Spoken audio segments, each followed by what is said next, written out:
ఒక అడవిలో 4 చిన్న పంది పిల్లలు ఉండేవి. అవి ఎప్పుడూ అడవంతా కలిసిమెలిసి తిరుగుతూ చాలా స్నేహంగా ఉండేవి. అయితే ఈ మధ్య కాలంలో క్రూర జంతువులు ఎక్కువగా తిరుగుతున్నాయని తెలియడంతో రక్షణ కోసం అవి సొంత ఇల్లు నిర్మించుకోవాలని అనుకున్నాయి. అమ్మో, ఈ రోజుల్లో ఇల్లు కట్టడం అంటే మామూలు విషయం కాదు. బోలెడు శ్రమ, పైగా ఖర్చు. మీ కష్టాలేవో మీరు పడండి గాని నేను మాత్రం హాయిగా ఈ చెట్టు నీడనే ఉంటాను అన్నది మొదటి పంది పిల్ల. రెండో పంది పిల్ల ఏదో నామమాత్రంగా గడ్డితో తన ఇంటిని నిర్మించుకుంది. మూడో పంది పిల్ల కొద్దిగా కష్టపడి చెక్కతో తన ఇంటిని కట్టుకుంది. ఇక నాలుగో పంది పిల్ల మాత్రం చాలా శ్రమపడి ఎక్కువగా ఖర్చు పెట్టి ఇటుకలతో తన ఇంటిని గట్టిగా నిర్మించుకుంది. నాలుగోడు ఇంత కష్టపడి ఇల్లు కట్టుకున్నందుకు మొదటి 3 నవ్వుకున్నాయి. అయినా నాలుగో పంది పిల్ల అదేమీ పట్టించుకోకుండా, మీరు నవ్వుకున్నా నాకేం పర్వాలేదు. నా ఇల్లు చాలా బలంగా ఉంది.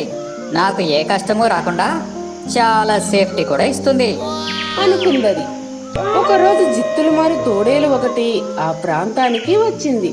దానిని చూడగానే 4 పంది పిల్లలు భయంతో వాటి స్థావరాలకు పరుగు తీశాయి. పాపం, చెట్టు కింద ఒంటరిగా ఉన్న పంది పిల్ల తోడేలు కంట్లో పడింది. దానిని చూసి తోడేలు నవ్వుకుని, హాయ్, ఇలా పబ్లిక్లో ఉంటే ఎవరు విడిచిపెడతారమ్మా? ముందు నీ సంగతి చూస్తాను అని ముందుకు దూకబోయింది. అది భయంతో గడ్డి ఇంట్లో ఉంటున్న తన మిత్రుని దగ్గరకు పరుగు తీసింది. ఓహో, ఇంట్లో దూరితే నిన్ను విడిచిపెడతాననుకున్నావా? నా గన్నతో ఇంటిని పేల్చేస్తా.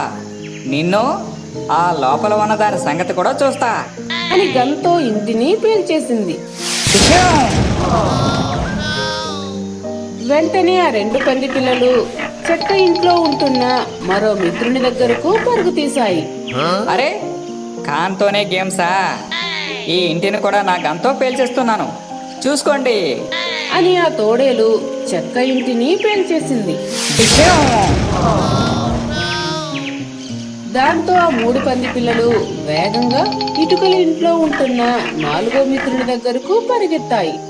అరే, ఈ పంది పిల్లలకు ఏదో ఆటలా ఉందే. ఇదేమైనా బొమ్మ తుపాకీ అనుకుంటున్నారా? ఒకే దెబ్బకు 4 అవుట్ అనుకుంటూ ఆ తోడేలు గన్తో ఆ ఇంటిని షూట్ చేసింది. అయితే ఆ ఇంటికేం కాలేదు. వాడి మొహం, వాడు ఏం చేసినా ఈ ఇంటి ఇటుక ముక్క కూడా పెకలాడు. మీరు ధైర్యంగా ఉండండి అని 4వ పంది పిల్ల మిగిలిన వాటికి భరోసా ఇచ్చింది. ఈ ఇల్లు బ్రాండెడ్ ఇటుకలు సిమెంట్తో కట్టినట్టున్నారు. అయినా మిమ్మల్ని వదలబొమ్మాలి, వదలా అని మళ్ళీ కాల్చింది. అయినా ఆ ఇంటికేం కాలేదు. తోడేలు పడుతున్న కష్టం చూసి పంది పిల్లలు పడి నవ్వుతున్నాయి.